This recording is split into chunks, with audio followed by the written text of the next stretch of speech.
Hi, this is Britt Carpenter with Be a Voice on Usula Radio.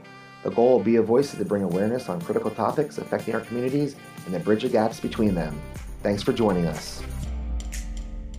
Welcome to Be a Voice, everybody. This is Britt Carpenter on Usula Radio. Thanks for joining me today.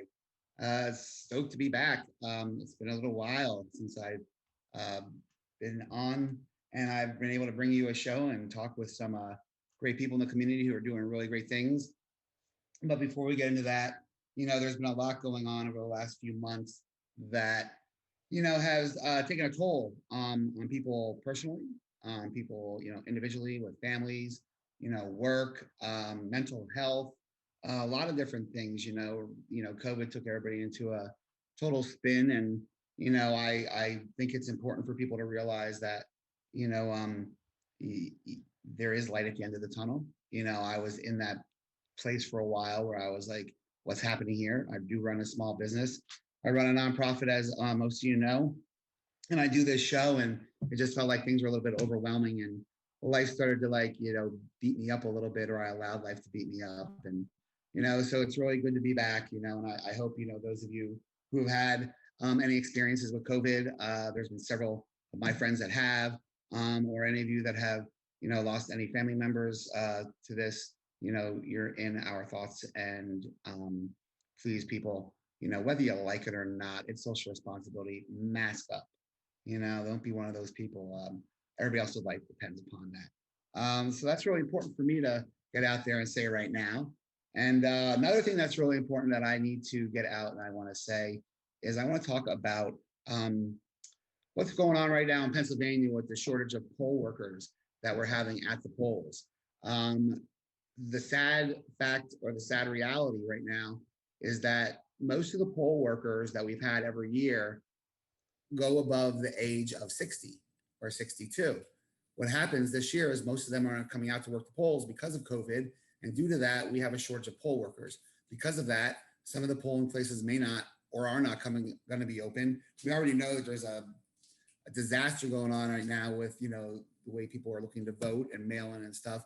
But there is a shortage of poll workers. If you want to find out more information to be a poll worker or to assist, go to Power the Polls PA.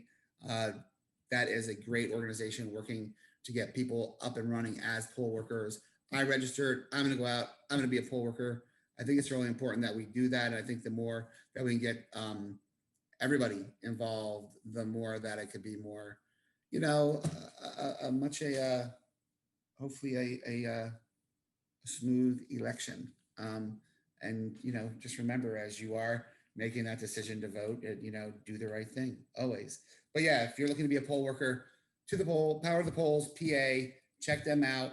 They are doing really great things for the state of PA right now, and getting poll workers up and registered and trained and all that fun stuff. So, something to check out.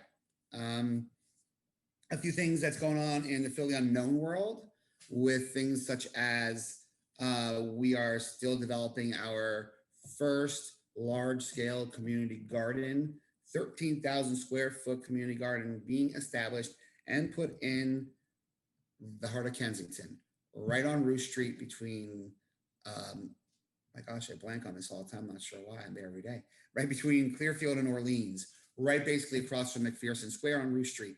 We have a 13,000 square foot plot that we are installing a healing garden and an urban farm to help people understand a little bit more about food scarcity, and help to food insecurities, and teach a little bit about that. And then have the healing garden part of it, which we will be doing this weekend. We're going to be having a pumpkin decorating contest, and that is going to be this Saturday, the 17th at 11:30 a.m. Come to the garden, bring the kids. We'll have pumpkin decorating, treats, etc. We'll do some more decorating in the garden. And we are having a groundbreaking ceremony for the garden on Thursday, the 22nd, which at 4:30 p.m., which is going to be our total groundbreaking for the garden. It is our first initiative. It's a huge initiative. It's going to be the largest, I believe, the largest urban farm in the area. So we're really excited and stoked about that. That's going to really help bridge some gaps in the community. help bring a little bit of life back to the Roost Street corridor and the Roost Street, where a lot of neighbors have been taken by everything ranging from the opioid epidemic to the recent, riots and destruction that's happened down there, to just the everyday life, where they don't come out, and they don't sit on their steps. The kids aren't out playing. So I hope to bring a little bit of that life back into Ruth Street with this garden. So if you're out and about, you ever want to stop by, we are there every Saturday morning, regardless, at 9:30 a.m. doing some type of work. We're there, rain, whatever, however cold it's going to be, we'll be there. We're dedicated. We just want to make life a little bit better. We clean up the community each weekend too. So come on out any Saturday, 9:30, help us out. This weekend we have the pumpkin decorating, like I said. So that's really positive happening with Fill the Unknown. We've been doing a lot of outreach. We are definitely in need of supplies. Always check out our Amazon wish list. When you go to Amazon, go to Philly Unknown for the wish list, and you can check out both wish lists we have for the garden and for outreach. We were out on the streets a lot during the pandemic, and we were out doing as best we can, working with those in the community who need resources, to those who are living or experiencing homelessness and living on the streets. And, with that being said, that's going to come into who my guest will be when she's able to join us sometime shortly, hopefully. But recently, the city has been in a little bit of I don't even know if I could say a battle, or because I don't even know if it was talks, because how can you talk so much about this? But the city was having an issue with the homeless encampments. There was encampments being set up within certain parameters, one over by the PHA Authority off a ridge, and one over off the Ben Franklin Parkway, right by the Art Museum at Van Colm Field. Very large, right by the Rhoda Museum. It was set up and it was established to give them a safe space, those experiencing homelessness, a safe space, a safe place to go, a sense of community, a sense of cohesion, bringing them together. Because if anybody has ever worked doing boots on the ground outreach and work like we do, you'll know that the communities aren't tight, they're scattered, they're very transient. You may see one person one day, you won't see them the next, you won't see them for months. This was a way of actually having them all, a lot of people together in their own area, in a safe space, in a safe haven. And I was also sending a message to the city that there are tons of open buildings, ranging from how like the old schools, to the old hospitals, to the old warehouses, to just the old apartment buildings that are shut down now, that aren't being rehabilitated, that could be rehabilitated, that the city has housing. They have the means to get those that are experiencing difficulties with homelessness into housing if they wanted to. And the fact was, they weren't doing anything to make this happen. This has been going on not just for the last year, this has been years. This has been going on for many, many years. And, I think what people have to realize is it takes more than just, small incidents here and there to go. But, this encampment was there for quite some time. I don't know exactly how many days. When our guest gets on, she can probably tell us a little bit better. But the encampment was there. They actually had leaders of the encampment. They had different organizations come in and spearhead and become the leaders of the encampment, to be the spokespeople for those who were living there, to be the safeguards, to be the protectors, to be the voice of. And it was really important to have that, because the voices need to be heard. However, then there was the other side of it, where it was taking place right in the middle of, the Ben Franklin Parkway, where there's residents, some may say of privileged status, and that probably be accurate to an extent, I'm sure. But a lot of that was right in neighborhoods, and right around families, and right around businesses. And, there was a big up in arms over it with the Logan district. They were very much, of course, against it, because that's their neighborhood, and they wanted it. They wanted it back, which cracks me up, because I'm not quite sure what they were doing prior to make it better. So I think if they could have addressed that, that might have helped prior, because this societal issue is happening in our city for many years, and it's in all the neighborhoods. It's been in Logan for years. It's not like it was brand new to Logan. It's been in Rittenhouse. It's been in Kensington. It's in South Philly. It's in Old City. It's everywhere. It's on Ridge and Manayunk. It's everywhere. And I think what people need to do is, instead of all of a sudden putting that "not in my backyard," that NIMBYism that we have a lot in what we believe and what we think is the right thing, I think people need to really have to step back and educate themselves and make themselves aware of what is going on. A lot of people in their minds think that everybody that is experiencing homelessness is, suffering from substance use disorder. That is just an inaccurate fact. They think that everybody who is experiencing homelessness steals or robs or may commit assaults of some type, and that is a total inaccurate fact. As a matter of fact, if you looked it up somewhere, I'm sure you'd find out that people who were considered to be more stable, quote unquote, which is a really crappy word, commit those crimes a little bit more. I think people have to really understand that those that are homeless, they're not looking to bring attention to themselves. They're not looking to start trouble. They're not looking to get themselves into trouble. They're just looking to survive, every day, day by day. They're just lucky to get up each day and be able to have a place to go. And so to be able to have a place like that for a while of safety was a safety net for them. It was something that, was a necessity. And,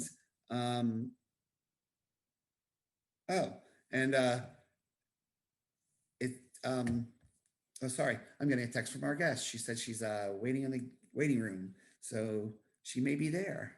But anyway, she is there. Hello, Stephanie. Hey, Britt. Here, I'm waiting.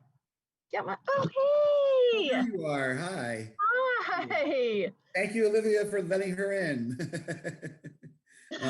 We got to give a shout out to Olivia today for doing the show for us. This is my first show with her, so I'm excited. So welcome, Olivia. And everybody, we have Stephanie Sena on with us finally. Hi, Steph. Hi, Britt. How are you? I'm great. I just rambled to people for like 13 minutes. Oh, my goodness. Sorry that I'm late. Oh, don't be sorry. Don't be sorry. It was cool. It was a real good preface, because my last ramble was talking about the Parkway encampments and talking about how, people have such a bad misconception of those who are experiencing homelessness and those who are, going through it, that like everybody who is experiencing homelessness has substance use disorder. False. Everybody who is doing it is stealing. False. Everybody is committing some type of assault. False. I think, that's where a lot of gaps need to be bridged today with the lack of information and the false sense of insecurity that people have over what's been going on. So, it's been cool. But anyway, we'll get into that in a little bit, because that's a big thing that's been going on in your life lately. But hi, Steph. Hi, Britt. I'm happy to be with you. Oh gosh, it's been like forever. I know. I missed you. I miss you too. How are you, Professor Sena? Okay. Just trying to keep my head above water like everybody else, and trying to, not fall into the abyss. Oh my gosh. Stephanie Sena, for those of my guests and people who listen to us don't know you, and if they know me and they don't know you, shame on them. But for them for those who don't know who you are, tell people a Cliff Note version at this point of who Stephanie Sena is. I am a college professor. I teach at Villanova University, and I've taught courses on poverty and homelessness in the department called the Center for Peace and Justice. I've been teaching that for 17 years now, and now I am in the law school, and I teach courses on poverty and policy in the law school at Villanova. So that's exciting. That is so cool. And in 2010, I started a nonprofit. We go by Street Hub, and It's an organization of all the local universities, and we started with the idea that we wanted to open up homeless shelters in Philadelphia and work to help get people into housing. And we were in church basements for many years. We made a lot of partnerships with a lot of local service providers and really started to understand more about the causes of homelessness, the many pathways into homelessness and the obstacles out of it.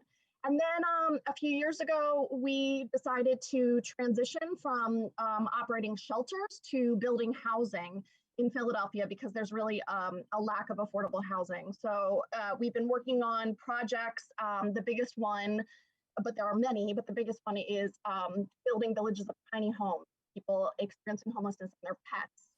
So that's the clip. I'm also a mother. I'm also a napper. I'm a Virgo. And what else? A reader. I'm a reader. I'm a hermit. My favorite place is my bed. So, The very first time I ever had Stephanie, and she's been on the show several times, but the very first time I did, she was actually sick, but she still came on. Oh, that's right. That's right. With her cow pajamas on, and the udders. That's right. Oh my gosh, I forgot. That's hilarious. Yeah, Steph does a lot of things. Stephanie and I have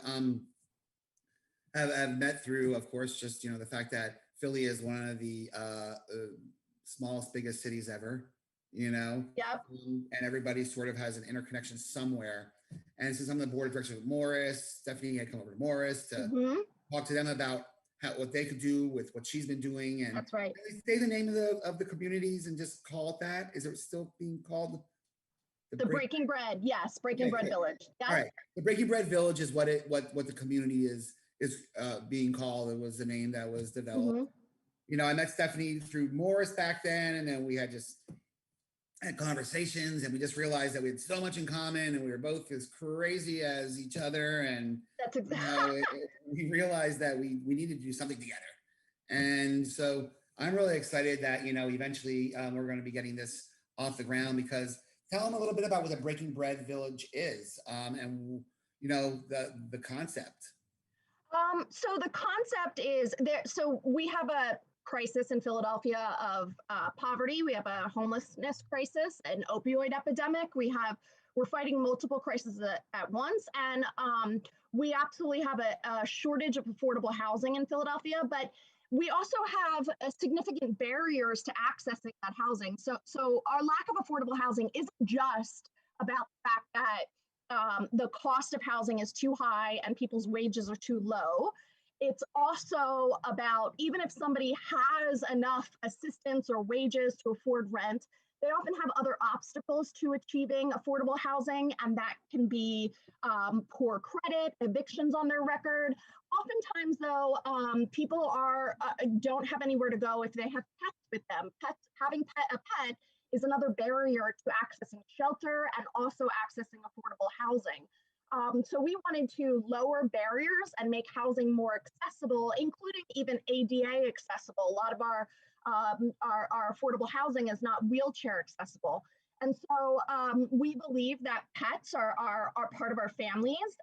We have about a quarter of the population of people experiencing homelessness have pets. Well, can I just interject, because I have to sometimes. Sometimes I just have to interrupt. Yeah, please do. I'm not That's being how rude. I am. No, do it. I'm being rude to Stephanie. No, absolutely. The two of us have to do that to each other, or we'll never get a word in. I love it. But I think what a lot of people have to realize is a lot of times that people do become homeless or are experiencing homelessness is because of the fact that they want to keep their pets. They won't give them up, and they will take them to the streets with them. They will take them in cars with them. They'll take them where they have to. That's a huge part of it. And I think it's something I want to bring up just because of being, an advocate for everything we're talking about. And what people need to understand that, because I hear these comments that they can't even take care of themselves. How can they take care of their pets? I think they have to understand they probably take care of their pets a lot better than pets that are inside of homes. 100%. So anyway, there's no doubt. Let's move on. No, there's no doubt. And yeah, I've met so many people who become homeless with their pets. and they won't give their pets up. So in Philadelphia, we also have a crisis in the pet shelter. The Philadelphia Animal Shelter Act is the least funded animal shelter in the country. And there's too high of a rate of animal euthanasia, which is actually illegal, I found out, in a lot of countries. The United States is one of the only countries where we euthanize animals because we don't have enough space in our animal shelters to take all the animals that need homes. So you have a lot of people who end up taking their animals to ACT, and it's out of desperation. They don't want to give up their pets; they just don't have an option. And so we are trying to keep pets together with their owners. I think that people who are homeless, their pets are sometimes their only companion and their reason to live. Yeah, absolutely. So the pet element is one of the elements that makes our project special and unique and important. You said that sometimes people, have nowhere to go with their pets. Also find that actually women who are escaping domestic violence, often they are afraid to leave their spouse because it means leaving their pet behind. That's actually, we're finding that throughout the country, and that's devastating. But isn't that crazy that people that somebody's going through such a traumatic experience of their own, and their concern would be for their pets. So that compassionate person, an empathetic person, is a person who deserves to be able to take their pet with them and get into a place or a shelter. 100%. Absolutely, Britt. So there's, as I mentioned, there's a lot of barriers to housing, and we have, you mentioned in the start that, there's all these misconceptions about people who are experiencing homelessness. And that's absolutely true. I think that the public perception of people who are experiencing homelessness is actually people who are chronically homeless. That the general non-homeless population, when they think of homelessness, they think of chronic homelessness. Right. And that's who they see most often on the streets, maybe holding up signs on the highway. And that is a population of people who often have multiple disabilities and often mental health challenges, sometimes active, other times, a variety of coexisting medical conditions. And they've often been homeless for an extended period of time, potentially either multiple experiences of homelessness or homeless for multiple years. That's actually, though, a minority of the population experiencing homelessness in general. So that population of people who are chronically homeless is only about 15 to 18% of all people who are homeless. So the vast majority of people who are homeless are actually families. That is a growing population of people experiencing homelessness, people who are, on the edge. They're working, sometimes multiple jobs, and they can't afford to pay rent. In the United States right now, so in the United States, if a person is making minimum wage, and so the federal minimum wage, which was set in 2009, is $7.25 an hour. States can have more of that as a minimum wage, but they can't have less. So Pennsylvania's minimum wage is $7.25, just like the federal government. New Jersey, I think, is $8. It's a little above $8, so it's a little bit more across the bridge. But Pennsylvania is $7.25. So in the United States, a person making minimum wage has to work 127 hours a week to be able to afford a one-bedroom apartment on minimum wage, 127 hours a week. But there are 168 hours in any given week, 168 hours. So someone has to work 127 out of 168 hours in order to afford one-bedroom apartment with getting paid the minimum wage. It's not tenable. So what we see is a lot of people who are working, but they cannot make ends meet. And one medical bill that they can't afford or one emergency pushes them over the edge. Right now, our estimates, Brandon Flaherty, who's a economic professor, I think at Columbia, estimates that the pandemic, and with all the job losses, we've had 55 million people applying for unemployment during this pandemic, 55 million. He estimates that we're going to see another 250,000 people become homeless in the United States during this pandemic as a result of loss of job and illness. So it's only getting worse.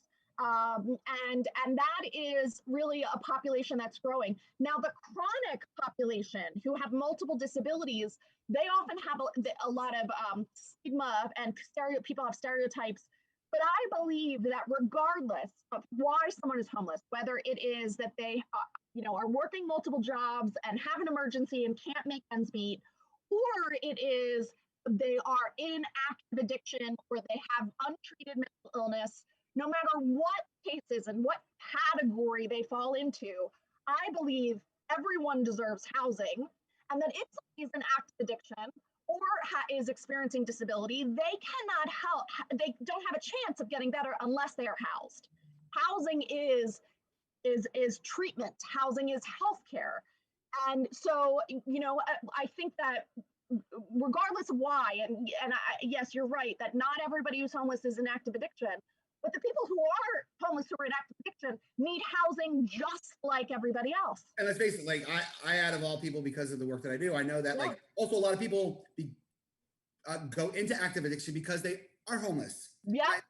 People have to understand it's a domino effect. That's exactly right. There's a cause and effect for everything. Yeah. And and a lot of people that are on that may have started out homeless didn't have mental health issues, but because of being on the streets and the wear and tear and that type of stress and that mental suffering, this happens. So I think this, everybody, these are all such great, these are great learning points, because people need to be educated because of what just happened in our city. And we're going to talk about that for sure, because I have a little bit of other things I would talk about to you too, but we're going to go right into that. Okay.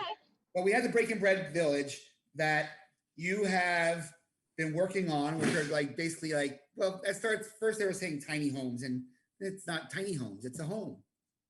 How many people could fit in one of those homes? We could have about 3 or 4 people, probably comfortably 2 with pets. So it depends on the size, because they do vary in size, but some of them are, relatively small. So we can have families, but it would be perfect for individuals who are getting out of homelessness. And this has been like a 2-year sort of journey at this point. I mean, I remember sitting, here on a hot August as you were in Portland conversing with you, as you were ready to go out there and tour, because I couldn't make it, the villages out there, the communities they have, and then bringing it back, and then to see what, you could do. And so the Breaking Bread Village is set up and designed to give people a chance to get reacclimated back into life. Yeah, it's really exciting. It's a huge project and a huge undertaking. Like everything else, I bite off more than I can chew and just jump and then figure it out while I'm drowning or swimming or whatever it is that I'm doing. That's what flailing around. That's what the funny thing is. I think that's why we do what we do, because we get that self-professed ADD, and then we get bored and with one thing, so we sort of throw it to somebody else, and it's like, here you go, start that ball rolling. Yeah, it works really well. Let's move on to something that's going to need our attention here. Yeah, Britt, I think you and I are very, very similar. I think that we have very similar energy, ethos. I also have ADD, so I think to some extent we are visionaries. We in a better world, right. And we have a lot of energy, a lot of experience, and we have a lot of pain that we've endured and trauma that we've endured. And we use that trauma and that pain. It's all fodder, and we use it to kind of help relieve other people's pain and suffering and trauma.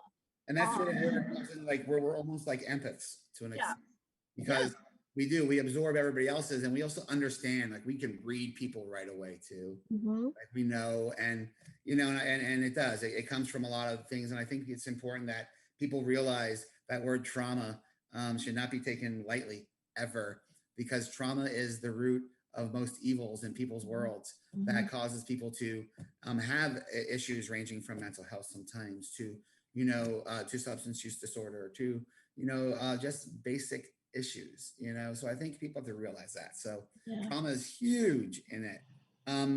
So, that's been undertaking. You just actually we had the groundbreaking a year ago, July. But then, of course, with everything that's happened and COVID hit, but then you got the model homes out in Lancaster, and you had all that going on because it's you and your other partner in crime, Lucy Nolan. She's amazing. We got to give shout outs to city council people, because some people, city council doesn't do anything for the people. And well, hey, that may be true with some of them, and I won't say names with that because that's just not, I'm just making a general blanket statement. But there are really damn good ones who do a really good job, such as Mark Squilla. He's been with me since day one. Mark Squilla's Bay One since day one. He's amazing. Alan Dom. He's helped me a great deal. He's also from the very beginning, felt that this was important for Philadelphia, and he has advocated for it and been in all the meetings. He's done work. Yeah. And this is coming from a city council person who is also a developer. Yes. So to have that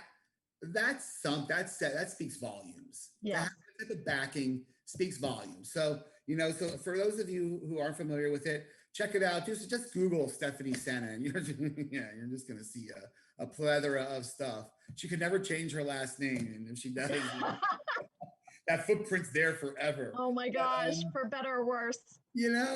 But because of this, you've had some experience with the land bank, of course, in Philly. How there's houses, there's land out there that's available, and then recently, after all the movement with the Black Lives Matter movement, and then the riots that happened in Philly.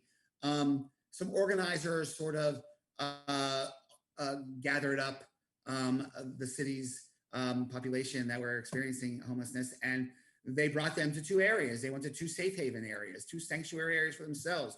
They developed their own community, and it was met with such opposition, on all sides. I've seen ugliness come out big time with this whole thing. And everybody knows there's the one off the Ben Franklin Parkway. I talked about it before he came on. I prefaced it all, talked about that. Talked about the one at the PHA, but you, Stephanie, were one of those organizers who stepped in when, once again, the city is infamous for taking those little orange signs and tacking them up and saying, "You'll be evicted Friday." All right, well, first of all, let's talk about evicting people who are homeless. Where are you evicting them from? The streets? They're homeless already. You can't evict them. Let's just berate them a little bit more. All right, let's do that. After that happened, Stephanie Sena, being Stephanie Sena, said, "Oh, hell no. I'm not allow this to happen." What did you do, Steph? I sued the city. As you do. Stephanie Sena just didn't say, "I'm going to go over with my sign and hold my sign up saying compassion matters." She went to City Hall with an injunction in her hand and said, "They're not going anywhere." And that was like the last minute. She was at the courthouse at 8 a.m. She was going on at 9. There were people fending off the eviction, almost like you would have seen. It was like they set up like a, I'm not one of those persons who watches this show, but we just talked about it now. You're totally blanking. What was that show, where they, anyway, they were defending their camps, they were defending their camps, and they weren't allowing it. And you and your team, what'd you do? How'd you pull that off? How did you pull I don't know. 24 hours. Yeah, it's insane. So, first of all, there are many people who were responsible for these encampments, and activists. The residents themselves had direct action. There's so many people who deserve credit who are responsible, much more so than I am. My role really is that originally the city put up the eviction notices, I think first time in June or July, I can't remember, but there were a few different times. So the time that they did it, they put up the eviction notices. And at that time, I said, we need to sue the city, file an injunction in the court to get them to stop with this eviction. Because a couple things, both the CDC and United Nations have come out with statements that during the COVID epidemic, that cities should not evict their tent encampments. Both organizations have statements on that on their websites that encampments should not be removed during COVID. And it makes sense. So there was a tent encampment evicted in the beginning of the pandemic, and people were not given tests. They went into everyone in the encampment was put into shelters, and not surprisingly, COVID spread through the shelter. There was a death at one of the shelters, and at Sunday Mission, or one of the biggest men's shelters. Half of the population tested positive for COVID. And so the breakfast mission. Yes. And right now, people need to be quarantined. They need to be safe. The city shelters just did not have the capacity to manage this at all. And so, we believe that being in the tent encampment and where they have the ability to isolate, but also when people are in encampment, it's important to understand that the shelters are not ideal for everybody. There's not even enough space in the shelters for everybody. That they don't even have enough capacity in the shelters for everyone who are on the streets. But when people come together in an encampment, that's survival for people. They're depending on each other. Often when they're together, they get other supplies and services. People bring them donations. Food. There was a medic on site full time at these encampments in Philadelphia.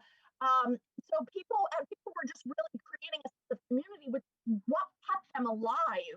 Yep. And so we felt that this community was important, and also when a city does sweeps and encampment, first of all, even the word is like we're treating people like trash that we can sweep up. And honestly, I'm going to just stop because I went through every encampment eviction in Kensington from the start of Gurney Street tracks to the very last one over on Frankfurt, which was, just crazy. Not only do they treat them like they're trash, they pull the trash trucks up in front of them and throw their stuff out in front of them. Yep. And so they treat them and their stuff like trash. And, these are, where's the humanity and compassion? That's where, but anyway. It's awful. And so people often lose their belongings, their only belongings. They lose their tents. They lose often their IDs and their paperwork and their mementos, their medication, things that they need, and their network, their community.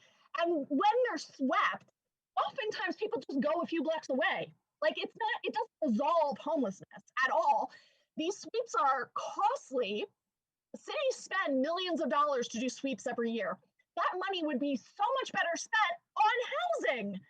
So it's not cost effective, and it doesn't solve homelessness. It's so ridiculous. You're evicting them. You're telling them they have to leave where they're at in a safe space.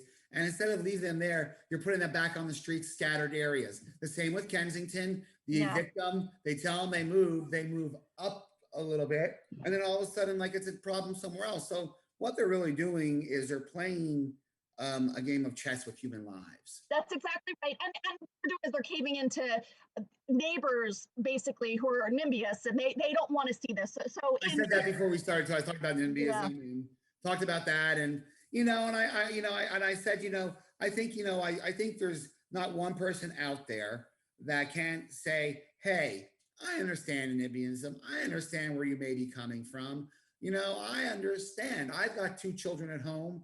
I understand. However, I also understand that the people that are here are just like you and me, because at the end of the day, we're all the same. We're all people. We're all humans.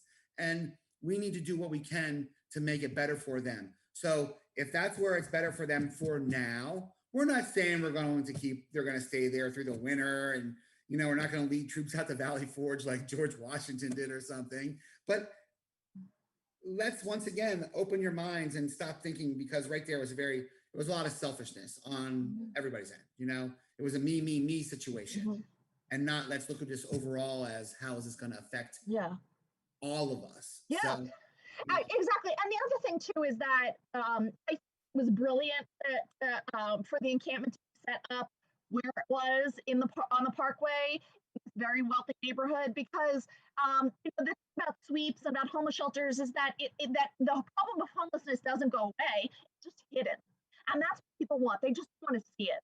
And at the encampment, they couldn't ignore it. And you know what? It was okay to me that they suffered. The neighbors suffered by having to go outside and see people sleeping on the street. And to me, I said, you know what? Be uncomfortable. We shouldn't be comfortable with the fact that people are sleeping outside, and take your discomfort and use it to house people, use it for solutions, because the alternative is just ignoring it and pushing it under the rug, but it's not going to go away. It's just going to get worse. And so the reality is that people stood their ground at the encampment. They didn't leave. And as we see from the news, we were able to get a resolution. And I think that everybody at the encampment is going to be housed. Everybody has keys right now, and we're moving people in, and that's huge. It's first of all, it's the biggest housing justice victory in the country. This is historic. That's amazing. It's amazing, and I think that a lot of things. It was a combination of factors. I think shows this is what happens when you take it to courts, when you take it to the streets, when you take it to the press. This was an all-out assault. we everything at this, and it took so many people. This wasn't one person, and so I absolutely can't take credit. I can't even take full credit for the lawsuit, because I just organized it. I have a student, Delaney, who's a law student at Villanova. I'm not a lawyer, so I went to Delaney and I said, we should sue the city, and she was like, okay. So Delaney said, maybe we can get the ACLU to do it. It was like, okay, great. So we contacted the ACLU. No one even got back to us at the ACLU. So then what I did when I didn't even hear back from anybody is I started researching other court cases throughout the country where lawyers have sued to stop sweeps. Because I thought to myself, like, this isn't just happening in Philadelphia. So I was able to bring up case law that I found online in the last few years of lawyers who had successfully sued and gotten their cities to stop. And so then I reached out to the lawyers in those cases, and I said, can you jump on a Zoom with us and teach us how to do this in Philadelphia? And so we had a bunch of Zoom meetings, me and my student Delaney, with all these lawyers throughout the country who are on different time zones, and they gave us their court cases, and we, based our case off of theirs. We filed it in federal court. I put something out on Facebook because I said, we need a lawyer. I'm not a lawyer. I'm just organizing it with Delaney. And Mike Huff, who's a friend of mine on Facebook, and volunteered. Friend of mine too. Love him. And he volunteered. He knew what he was getting into, because it was a ton of work for Mike. Still a ton of work for him. He's still not even done. And the three of us put it together. Delaney worked so hard. We got plaintiffs who were residents of the encampment. That was amazing. The judge asked us to, actually the city asked if we could have the trial online on Zoom. And we said no. We wanted the plaintiffs to have their day in court. These plaintiffs, these residents who are homeless, have been ignored their whole lives. And we wanted them to be able to tell their stories. I dare the judge, look at them in the face, hear their stories of pain and suffering, and ignore them. And so we said, no, we will not do it on Zoom. And the judge agreed with us. And so we had our day in court, we had our trial, and the plaintiffs spoke. They spoke eloquently from their heart. They spoke their truth. And that was powerful. That was a win to me. And then what happened, the judge said that he said he sided on the city. He came out and judged on the side of the city. So he said the city could sweep, but they needed to give the encampment hours, and they needed another notice. So they had to put up another eviction sign saying that in 72 hours we will evict. So what happened is that in that 72 hours after the decision was made, and by the way, and I'm not going to get into this, but we heard the judge made his decision. He let us know the decision that the city could sweep after we did the whole court case. It was a ton of work. On the day that I took my dad off life support. So he died a couple days later, but it was quite a mayhem in this area. But in the 70 hours from when the judge said, The city can sweep, but they need to put up notices, and the notices have to say 72 hours, and you have to allow for people to have 72 hours to leave. In that 72 hours, the whole city came down to the encampment, and I was there, and people had their signs, and they said, "We're not going anywhere." And so it allowed people to organize, and it got national attention, and it put a ton of pressure on the city to negotiate. And those negotiations were ongoing, and they just concluded a couple days ago. And they concluded, as I said, with the biggest victory ever. It's amazing. And so I don't think it was just the lawsuit. I think it was the protest, the lawsuit, press, like it was full on assault in every area. And this is what happens when you do direct action. And so it's a win, I think. It's exciting. It's all about being a voice. It's being a voice, and you're good at it. Yeah. That's amazing. And everybody, if you don't know about that, first thing I can say to you is, where the heck have you been for the last few months? And shame on you. But check it out, Google it, find out some more information, educate yourself on that. And we do have some time left, but in that little bit of time right now left, I want to shift gear real quickly, and I'm going to actually bring it to another incident that went on right in the middle of all these incidents, in the middle of the encampments, in the middle of the riots, in the middle of Black Lives Matter, in the middle of such hate and disgust and just division going on in our country today.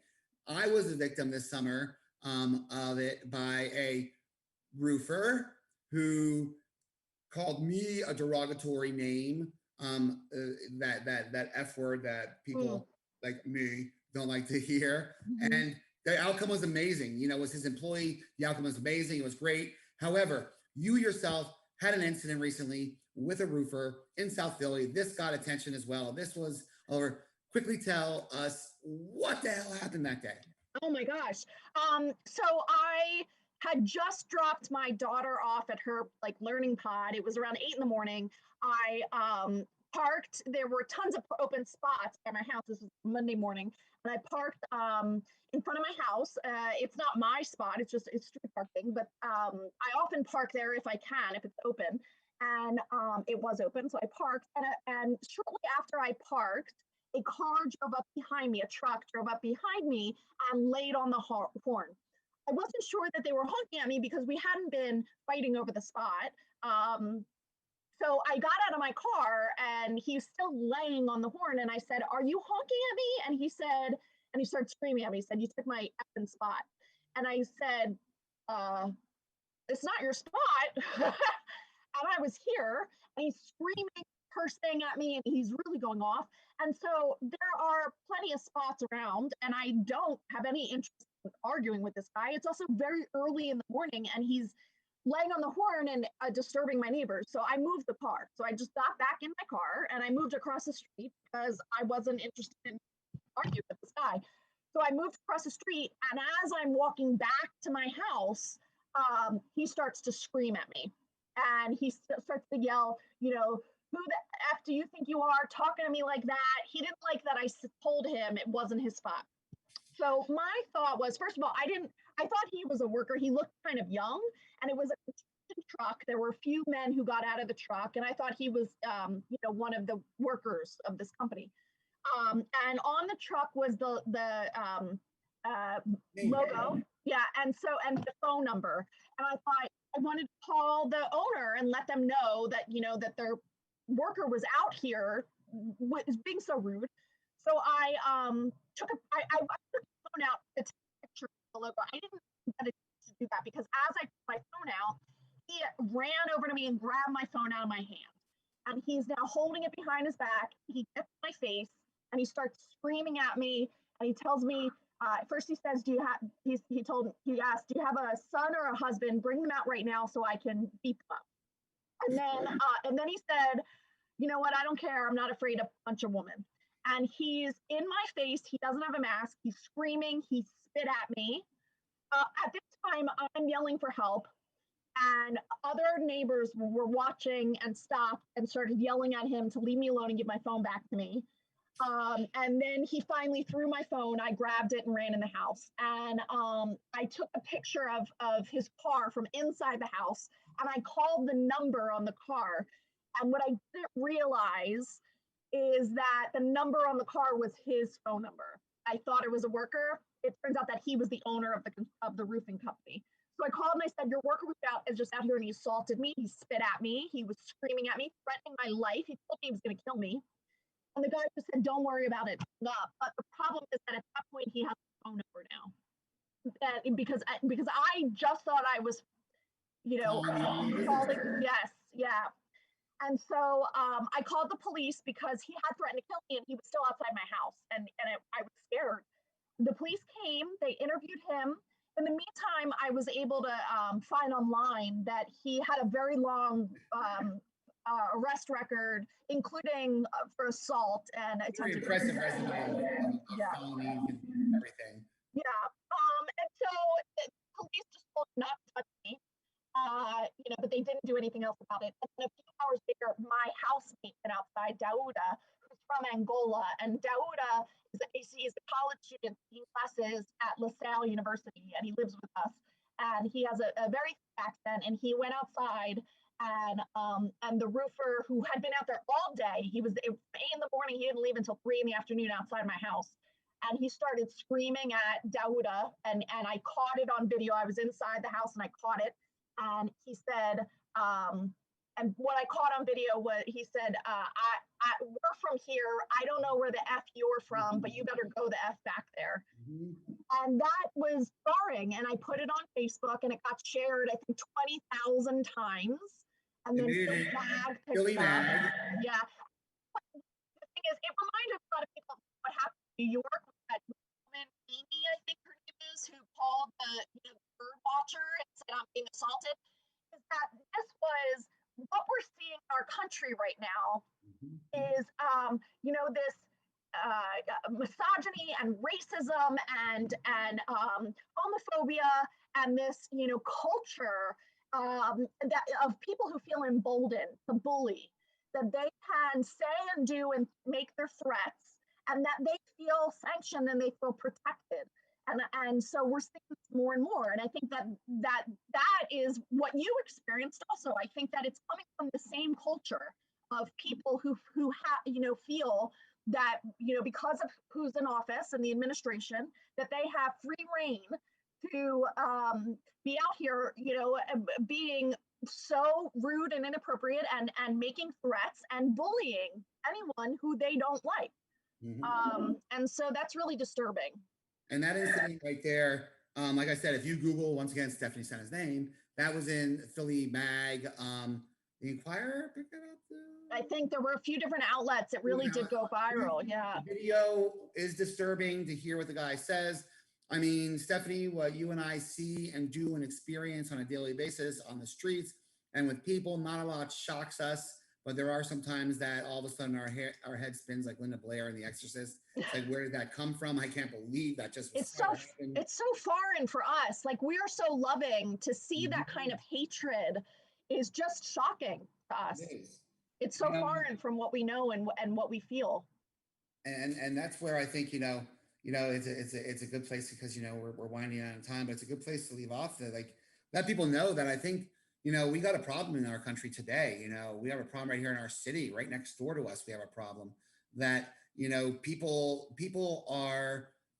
aren't seeing eye to eye, and we need to sort of bridge those gaps that I keep talking about and keep doing what we're doing to make the world a little bit better of a place and advocate for it. So Stephanie Sena, you are one of the most amazing people that I have ever met. I'm privileged and honored to be your friend. I love you, Britt, and you inspire me and so many other people. Well, we're going to be doing some great things once this COVID thing gets out of our life and we get to get our gardens going. But, everybody, thank you always for showing up and joining me. This was a really great first show back in 2 weeks. I think you're number 65, Stephanie.